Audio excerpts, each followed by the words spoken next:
My name is Sylvia Gathoni. I go by the name Quinaro. I'm an esports athlete.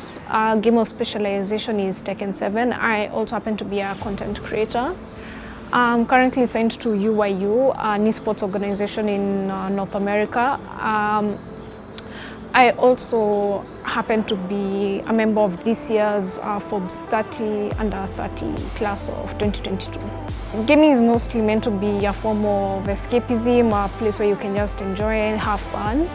But gaming of late has also become a huge industry because a lot of people nowadays have ventured into esports, which is the professional playing of video games.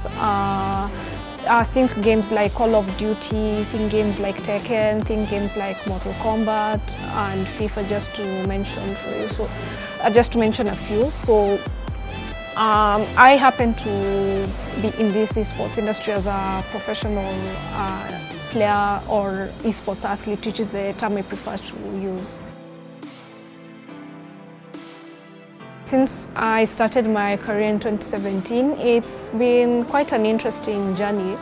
Initially, I didn't even set out to become some professional esports athlete, that is. I just started playing professional because I just thought it was fun. But I think the fact that I happened to come in 4th place at my first tournament, it kind of gave me that, I'd say, drive to continue competing at the highest levels. So it's been quite an interesting journey. I didn't really expect that I'd experience this level of success that I currently have. My first professional tournament was in 2017. I remember I was playing Mortal Kombat. The event was at the East African Gaming Convention. I'd say it was interesting. I was nervous, I'm not gonna lie, because I was pitted against other players and who happened to be more experienced in at the game. So the fact that I put my best out there and I came in 4th was, let's say, super motivating. It gave me that drive to continue. Continue wanting to engage with this space and see how far I could go as a player. But since then, I've transitioned from Mortal Kombat. I now play Tekken. That transition from Mortal Kombat to Tekken, it was quite a difficult one because Mortal Kombat happens to be a 2D fighting game and Tekken happens to be 3D and happens to be one of the most technical and difficult fighting games out there. So I had to learn proper fundamental tech, and that meant movement, punishment, character knowledge, frame data. And Tekken is a game that happens to reward legacy gameplay, meaning the people who've been playing earlier iterations of the game will have an easier time at it. The experience will speak for itself. So it was really frustrating at some point. I felt like I don't even know why I'm doing this. But eventually I started to understand, but I still had to bridge that knowledge gap in that even as that knowledge gap is being bridged, the more experienced players they're still leveling up. So it was still kind of frustrating trying to, I keep having to play catch up. So, but it's something I wouldn't really change it for the world. I know things will get easier even as I continue to practice and work hard at the game. I can't really say for sure what I did or to bridge that knowledge gap, because playing Tekken as a kid, no one really thought that we'd actually be having a whole esports industry. But so it was just about pressing buttons, and I think that's what a lot of the viewers back home can relate to, just pressing buttons. But Tekken 7 happens to be my first I'd say a proper fighting game. The problem with Tekken is it doesn't have a tutorial mode, so there's no set way for you to learn the game properly. You have to go to YouTube and learn what the other experienced players are doing. But I'd say if there's to be a proper layout, I think you'd have to like, first choose the, the character that you vibe with the most.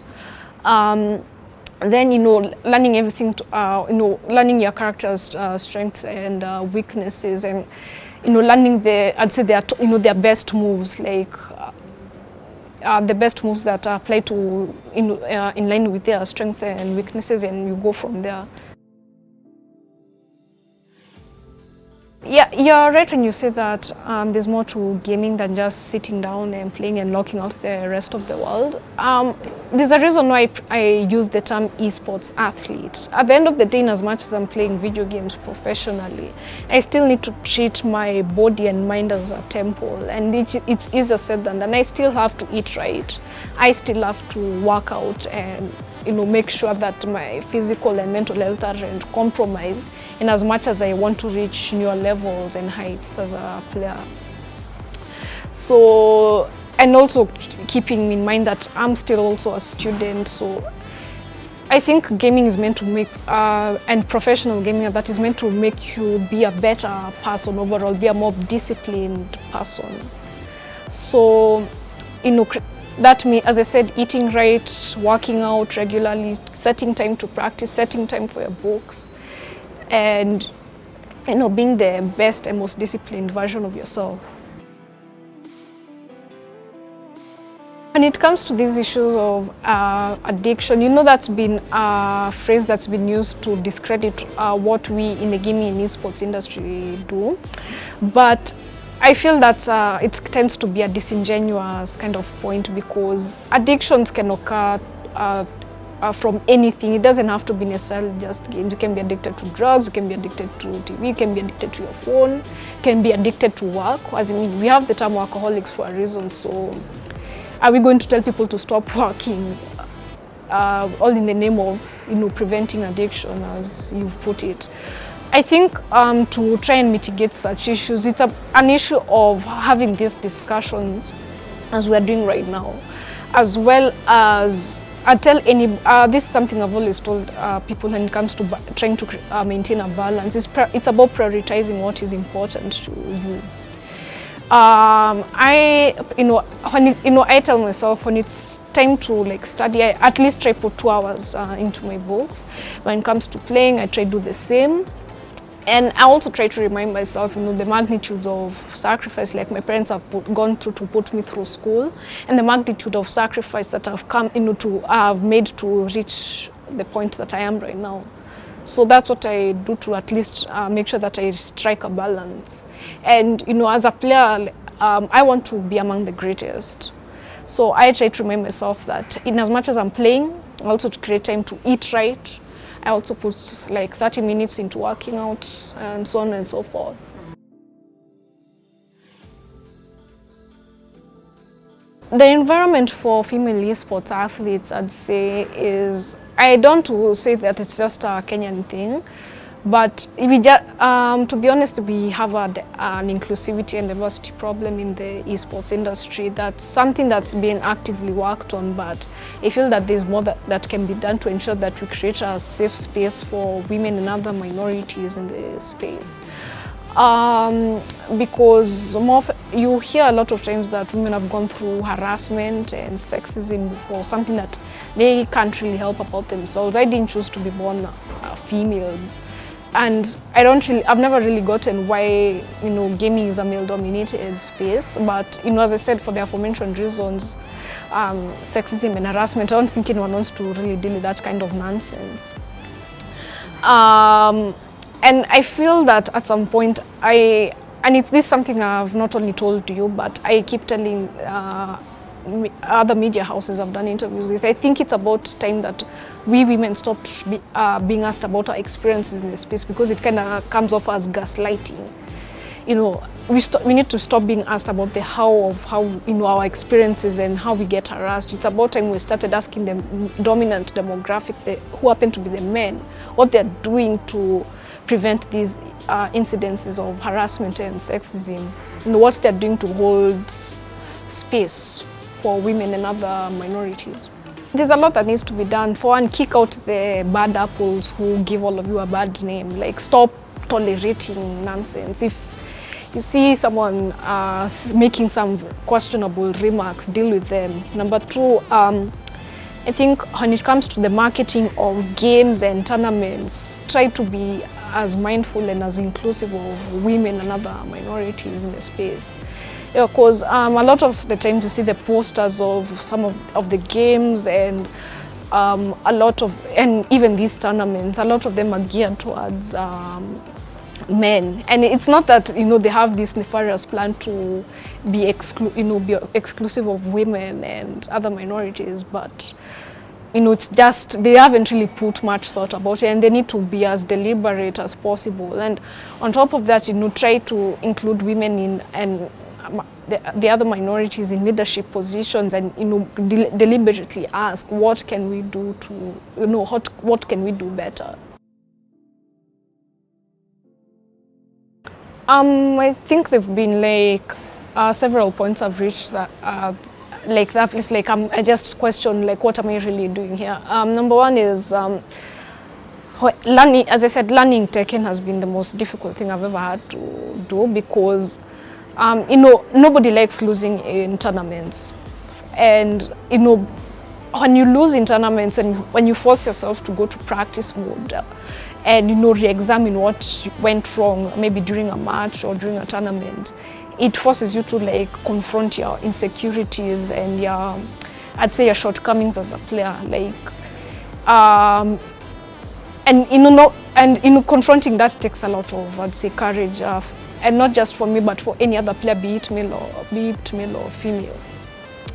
So confronting such insecurities and shortcomings is tough, very, very tough. But I think when you have, I'd say, a sort of a support, I'd say a support group, and you know, friendships from, you know, players who, you know, they've been there and they, you know, they're willing to help you get out of that rut, it's very encouraging. Then I'd say the time is when I had to. Last year I dealt with some very, I'd say, unfortunate incidents of sexism and harassment, and it, as I said, it was a very painful and bitter experience, because you know, it made me feel like I'm an outsider, I'm not welcome. And it had been something that it had been going on for a while, and it was, as I said, painful, and it made me question like, why am I even here?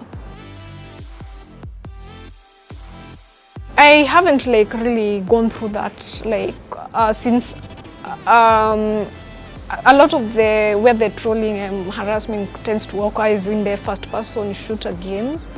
The fighting game community, luckily, tends to be a bit more accommodating, though it still has its own drama, but not as terrible as with the FPS shooters.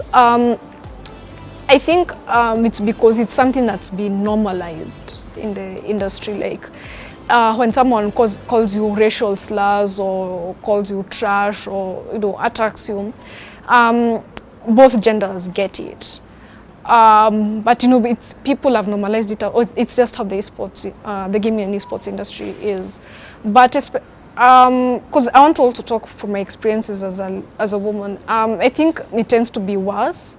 Because you know, when you, let's say, use your microphone and then they hear a feminine voice, you know, now they go for that to attack you as to maybe why you lost the game. You know, they attribute somehow that your gender is why you lost. You know, you're trash because you're a girl. That kind of nonsense. Yeah.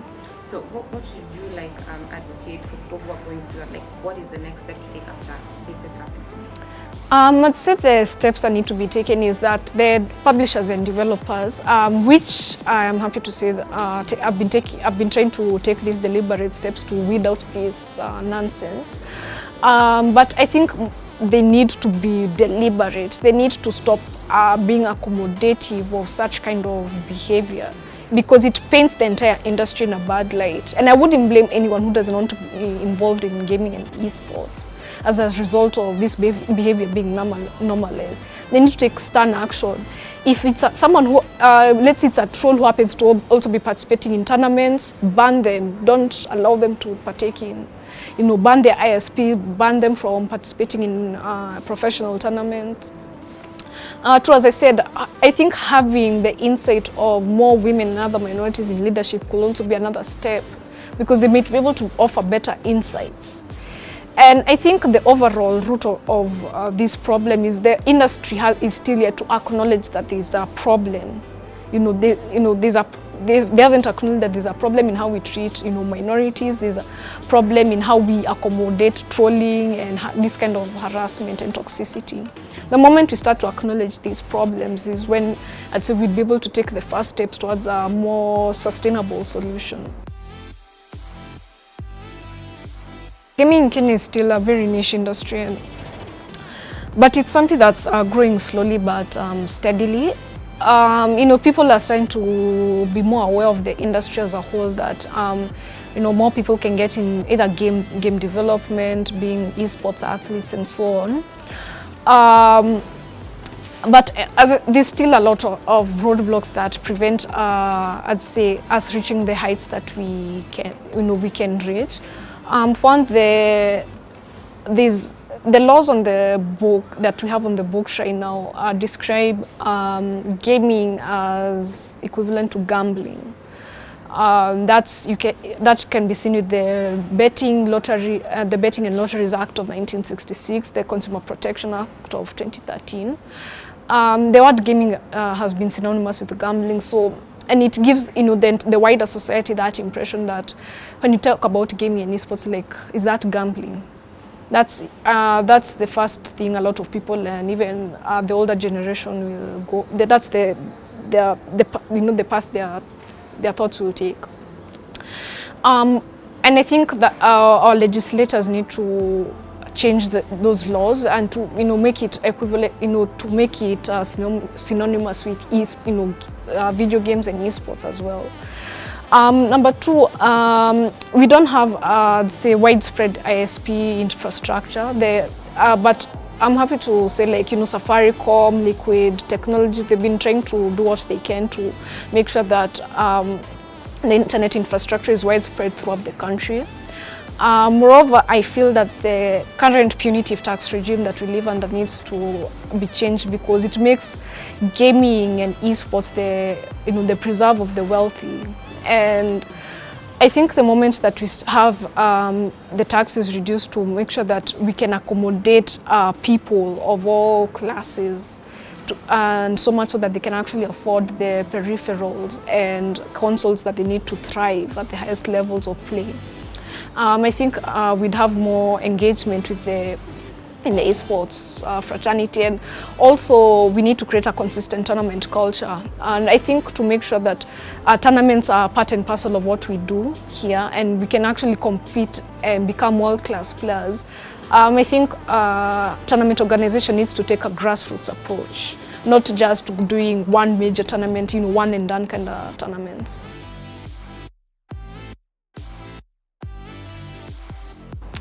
I'm not going to be participating because I'm actually participating in the Commonwealth Esports Forum, which will be preceding the games. So I'm not going to be going there as a player, I'm going there more as a thought leader. I was nominated to the Athletes, Players and Communities Commission. I was nominated by my mentor Shayo Olabi from Nigeria. He leads the Lagos Esports Forum. So he thought that I'd be a good fit with my experiences in the esports industry, and the GEF has been nothing but an amazing experience, because it allows me to share my thoughts on how best the African region can be represented on the wider esports stage. So the APC is actually led by the Vice President Charmaine Crooks from Canada. So it's been amazing sharing the platform and the stage with big esports athletes that I never thought I'd be rubbing shoulders with. And as I said, it allows me to represent the African region as a whole and make sure that we at least get proper representation. Yeah, so it's nothing short of an honor, to be honest.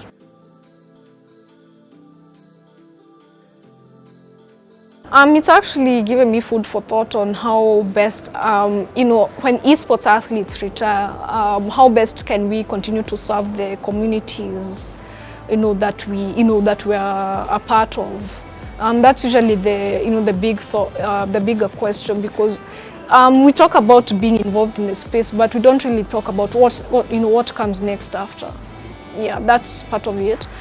Moreover, it also allowed me to like, ask, how best can we ensure genuine African representation. And it's actually amazing to like hear that a lot of these guys want to hear African stories, but we tend to keep being marginalized in the esports and the gaming and esports fraternity. Yeah.